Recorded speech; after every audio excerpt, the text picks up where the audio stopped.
are divided today, and whether or not there was ever a time we were united. And if we were, how did we lose that uniting principle? So I want to start at the beginning if I can, and I bring an assumption to this. My assumption is that the United States is, today at least, an empire composed of multiple nations.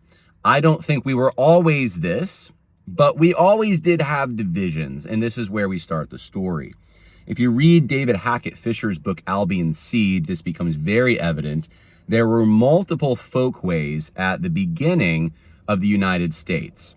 So during the era of settlement, you had people going to different regions from different parts of England, and then also Scotland and Ireland. So essentially, Albion's Seed, this is a British or an Anglo-Protestant project, the United States.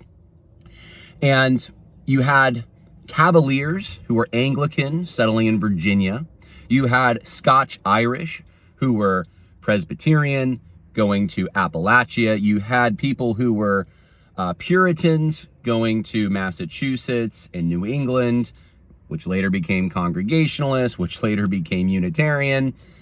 You have those on the frontier regions becoming Baptist and Methodist over time. You have in the mid-Atlantic colonies a smorgasbord of Catholics and Quakers and even German Lutherans settling there. But the majority of people were some form of Anglo-Protestant. And you can see this in those who signed the Declaration of Independence. Only one, and I believe that was Charles Carroll of Delaware, if I'm not mistaken, was a Roman Catholic. All of them had Anglo ancestry of some kind.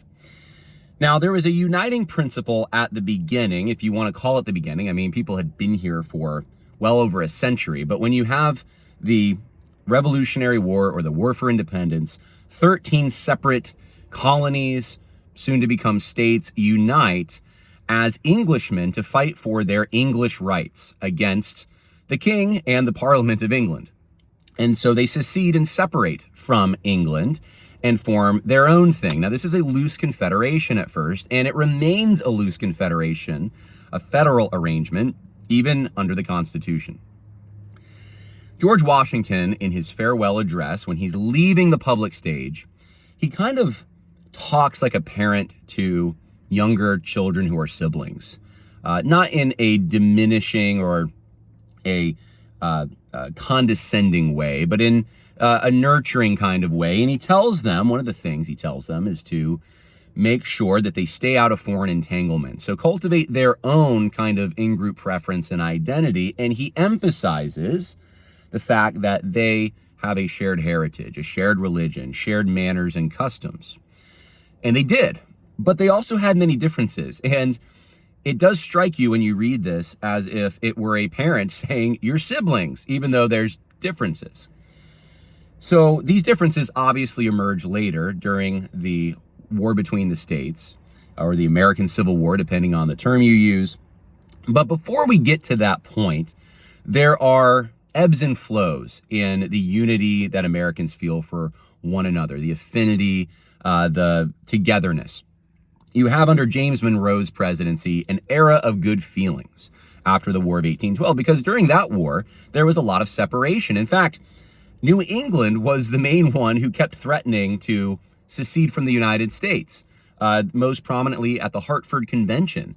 They did not see a good deal for themselves and especially their economy. They relied on seafaring trades, and the Jefferson presidency was pretty adverse to that, but so were some of the presidents who came after that. And this is, there was an agrarian versus commercial interest kind of thing going on. And it wasn't just economic, it was social. But there were certainly economic fractures that I think were on, you saw them more prominently on the veneer of these social fractures. Well, pretty soon after the era of good feelings, you have a tariff controversy.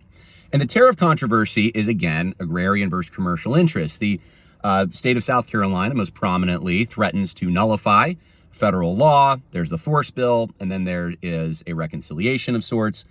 And this tenuous relationship remains for a number of years until the Civil War. And of course, the issue of whether or not those in the South who were in the prominent classes who owned slaves could go into the Western territories with their slaves becomes a big cause for dissension, namely because Southerners viewed this as unconstitutional to prohibit their slaves from entering these territories, and it was about influence in those territories.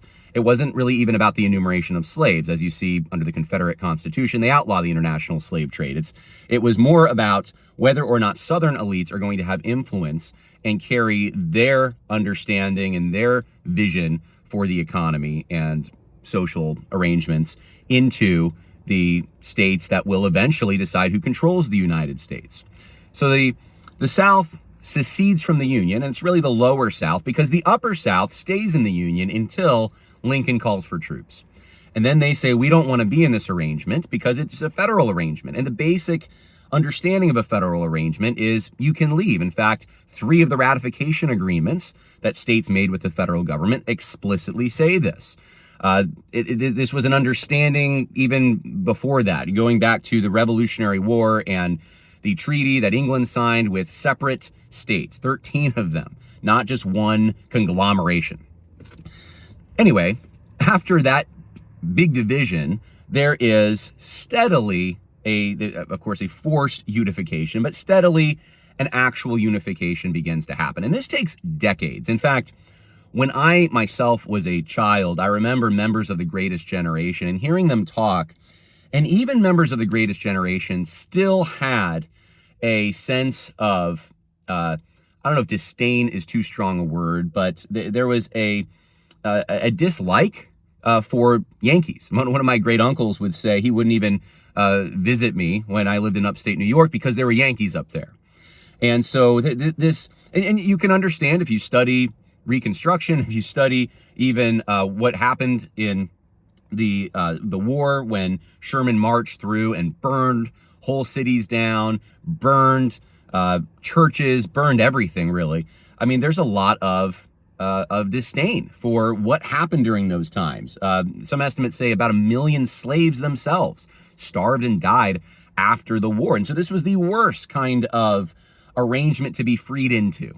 And the bonds that existed between master and slave were severed between the elites of the local region, and then they were reattached to an impersonal government in D.C. And those, I would argue, cords are still present. And there's still, so it's more like trading masters than it is actually ending subordinate position. And so this is sort of a side story in the whole grand narrative, but you have the descendants of slaves who function, many of them at least, in this political capacity as pawns of whoever the ruling class is and whatever they promise them. And right now it's the Democrat Party.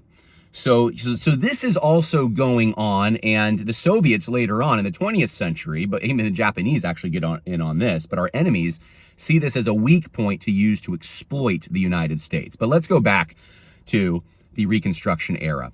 Eventually, during and after Reconstruction, really after Reconstruction, you have what are called the Redeemer governments arise in the South. And you have a sense that we've got our land back among the local populations who used to control things. And you have these reunions among Civil War veterans where the Union and the formerly Confederate soldiers get together and say, you know, you're an American, I'm an American, Robert E. Lee's a hero, and so is Abraham Lincoln. And we've lived under that regime up until probably my teenage years. When I was a kid, that was still in place. Robert E. Lee was a good guy, and so is Abraham Lincoln. And we North and South unite. And I mean, you see this carried on through World War I and World War II. Southerners prove their allegiance. They are welcomed back as Americans in the fullest sense of the word. You even have in the 1970s, Robert E. Lee, Jefferson Davis are pardoned post their death. And you know, by the Democrats, nonetheless. I believe it was Jimmy Carter who pardoned Jefferson Davis. This is something that is really, there's still a regional distinction, but there's really this sense of we are Americans. We're all Americans again. And we have a common enemy, and that was the USSR. But obviously, World War I, World War II, these are efforts that all Americans get in on They need to be behind the war effort. Now, there were your people who didn't want to be involved in these efforts, but by and large, especially in World War II, people get behind the war effort. These are times in which people unite as well. And this is also coming off of the settlement of these Western states. So Manifest Destiny also gives this shared purpose for Americans of different regions, and they go out west, and in going out west, conquering the frontier, they have a shared destiny and a shared purpose. And this is what allows large amounts of immigration into Ellis Island and other places to really, to give them land that where they can call their own. You have Germans in the Midwest. You have these different regions that have their unique peculiarities, but it's kind of like kids that are separated from one another. They're not going to fight, and they can kind of work together. And that's what you have in the United States. The scale of the country gives it a sense of federal and loose kind of affiliation, but a sense of unity and purpose at the same time. Now, this is where we're at now. The Cold War era, which I think ended actually after the War on Terror. So it was on life support, and then George Bush kind of breathed new life into it. After 9/11, there was a new sense of Americans together against a common enemy, and that extended for a period of time until Obama. I think Obama's presidency is the cutoff point for that Lincolnian America, that America that is together as one, but it's such a loose, watered down oneness that what does it really mean? These regions of the United States are so different. You have metropolitan identities, regional identities, state identities, and different kinds of nations now, post-1965 Immigration Act, settling in different areas. If you go to Dearborn, Michigan, it's Muslim, and the default settings are Muslim, and different areas are like this. If you go to Los Angeles, when I was a kid, it wasn't like this as much. Now, it's completely Hispanic. As far even people speaking Spanish in many places as their primary language. I mean, this is not uncommon in many regions of the Southwest. And so you have a separation happening. And this loose kind of Lincolnian Cold War era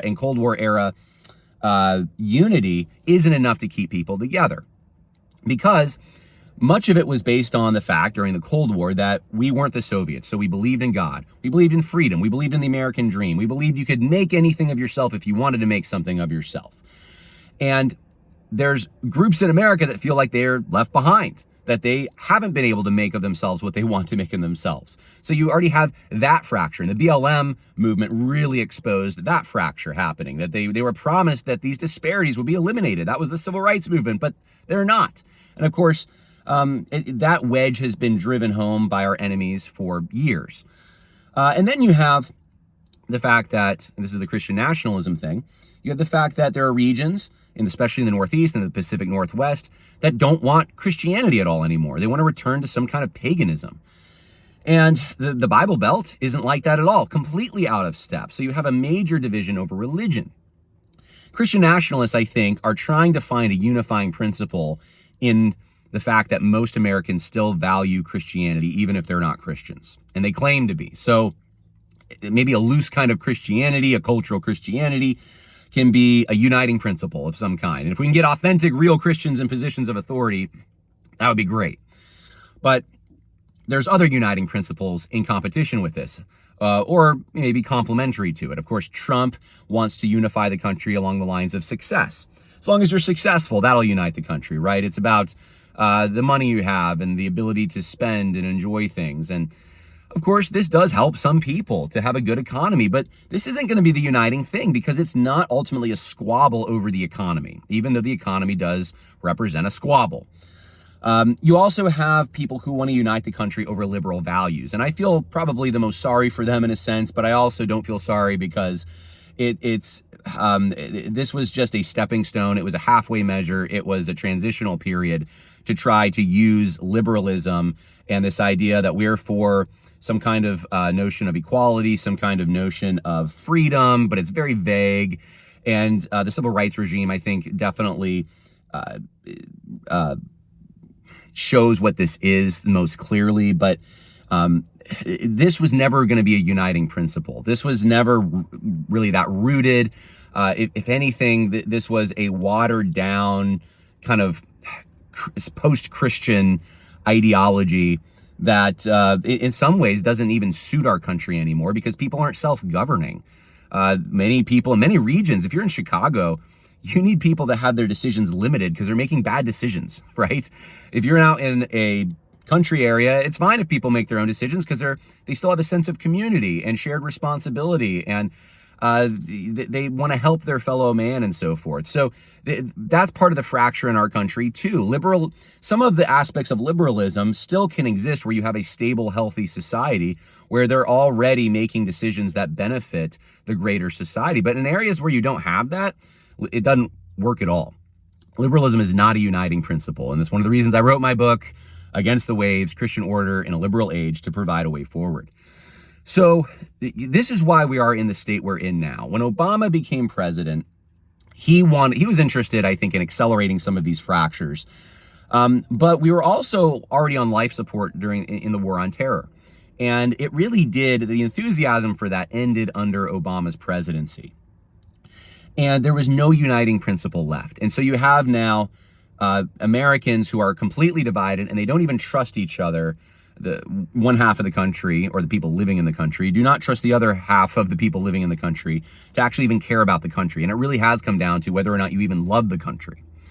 Trump comes in. Trump represents the old order. Trump represents a united base of those who are Cold War era, FDR Democrats, Lyndon Baines Johnson Democrats even, who just love the country, along with paleo conservatives and libertarians. And it's a big coalition, but all these people really they love the land they live in. They want to honor its history, and they believe that there have been sacrifices made by various groups, but most notably the settlers who first came here, that should be honored and should not be extended to the whole world. So they're against globalism.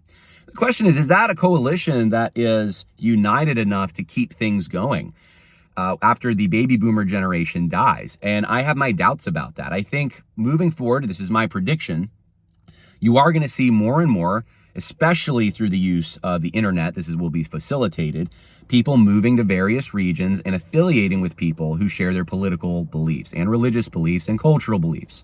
There will be a separation, and this is going to happen whether you want it to happen or not. It's just a fact of life. This is how people behave. It's going to happen organically. It's going to happen when you look at your children and you think, what kind of life am I giving them in this liberal city? I could go somewhere else. So that's going to start happening, especially as Trump leaves the stage. I think we're in a temporary position right now of feeling that things are very united, that I don't really have to move because Trump's got it under control. Maybe Vance gets in the next time. Maybe this extends for another 8 years or 12 years, who knows? But eventually, I think the cracks are going to form again. They're going to be revealed. I don't want to be a pessimist here. I'm actually an optimist. But I think there's a couple possibilities, and this is what I think is going to probably happen. There are going to be many elites, you already see this happening, who start to realize Christianity was a uniting principle, and we've lost it. And some of them will have liberal values, but they realize they can't ground them. And many of them will become Christians. The ones who do not become Christians, who are interested in Christianity, will at least respect it in a social capacity. And they will see it as necessary for the preservation of the culture they love. You are going to see the fractures over religion, I think, become even greater over time. And I don't know which direction that exactly is going to go in, but I do think that God could do a work here. He's already doing a work in people reading the Bible and people becoming saved and people affiliating with Christianity. And no Christian institution, no denomination can take credit for it. Tim Allen's just reading the Bible. Tucker Carlson's just reading the Bible. Joe Rogan and Elon Musk are talking about the importance of Christianity, even though they're not Christians. They're not getting this from the Southern Baptist Convention, right? Nayla Ray isn't saved because someone from the PCA came and told her about Jesus. I mean, this stuff is happening. It seems like God is directing this in a very direct way. So we'll see what the providence of God has, but that could be the thing. That could be a uniting principle that forms that will at least help provide some solidarity. But even with that, you're still going to have a regionalism forming. It's inescapable. you're going to have people who, because it's more than just religion. It's also a whole way of life that people unite around. It's also ancestry and living in a place. And I mean, it's all the things that make up and confer identity. So people are going to, I think, start forming more local attachments and more attachments to people facilitated through the internet with various political guilds and thinking and just communities that kind of form online and have a mirror in localized communities as well. I think that's what you're looking at moving forward. And the best way to, I think, try to maintain peace and also preserve our way of life through common defense and shared trade agreements, etc., is to try to get back to a federal arrangement. Now, I don't know exactly how this happens because centralization is what we seem to be going towards. And people want a king. And when there's times of mass chaos, people are going to want a king more to just come in and restore order. So can we get back to a federal arrangement? I don't know. That's what I want to see happen. I think that's probably the best way forward given the circumstances we're in. But you may have another possibility is someone like a Caesar, a Caesarian figure rising to the public stage who says, I'll restore order, and then order is forced. In the cities where they don't want, let's say if it's a right-wing kind of Christian authoritarian figure, the cities who don't want that, the regions who don't want that, too bad you're getting that, right? And so that's another possibility. Now, is that good? I mean, it may be better than the alternative. The alternative could just be chaos. The alternative could be being taken over by another country. The alternative could be some kind of a pagan nationalism that unites people in vice or something. I mean, who knows, right? The future is very much uncertain from our limited human perspectives. But this is why the United States is not united and why it can't be united unless we find a uniting principle once again. George Washington tried to reinforce a uniting principle in the early stages of the American Republic, and even then there were divisions. How much more so now, after all the immigration that we've had? So, with that, I'll just cap it by saying there were points in American history where there were uniting principles, generally with common enemies, or with a shared vision of and purpose in settling frontiers, which I think Trump is trying to tap into again with Mars and Greenland, etc. Or with just the fact that we have the same heritage or a similar heritage. We come from a similar place, Albion seed, and we have similar religious and moral and social values and ways of living. With those things eroding, you're not going to have unity anymore. And the enemy now is domestic for most people. Most conservatives that I talk to now mistrust their own deep state government more than they do China. The common enemy is no longer there. There's not a shared enemy. It's not like the Soviet Union. So all of these things have been eliminated over time, and so it's no wonder that there is a lot of disunity. All right, well, I hope that helps explain things for you. God bless. Bye.